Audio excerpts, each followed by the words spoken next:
হেমতাবাদের মানুষের দীর্ঘদিনের চাহিদা পূরণ করলেন এলাকার বিধায়ক তথা রাজ্যের শিক্ষা প্রতিমন্ত্রী সত্যজিৎ বর্মন।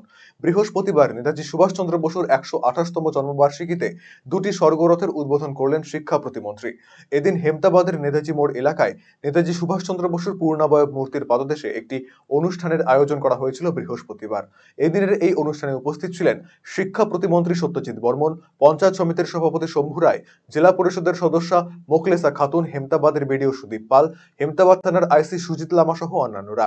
এদিন নেতাজি সুভাষচন্দ্র বসুকে শ্রদ্ধা নিবেদন করা হয়। এরপর ফুল ছিটিয়ে পতাকা নাড়িয়ে দুটি স্বর্গরথের উদ্বোধন করেন শিক্ষা প্রতিমন্ত্রী সত্যজিৎ বর্মন। বলেন, হেমতাবাদ বিধানসভা এলাকার মানুষের চাহিদা ছিল স্বর্গরথের।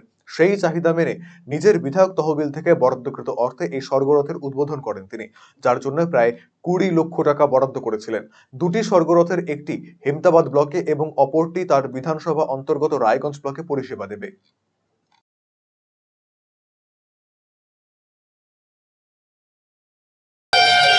আজকে নেতাজির ১২৮তম জন্মদিন। এই জন্মদিন উপলক্ষে হেমতাবাদবাসীর দীর্ঘদিনের আশা ছিল এখানে স্বর্গরথ ছিল না।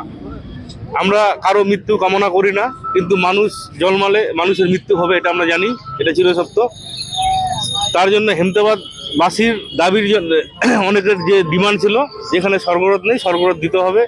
এই আজকে ২৩শে জানুয়ারি নেতাজির ১২৮তম জন্মদিন উপলক্ষে আমি আমার বিধায়ক তহবিল থেকে দুটো স্বর্গরথের উদ্বোধন করলাম।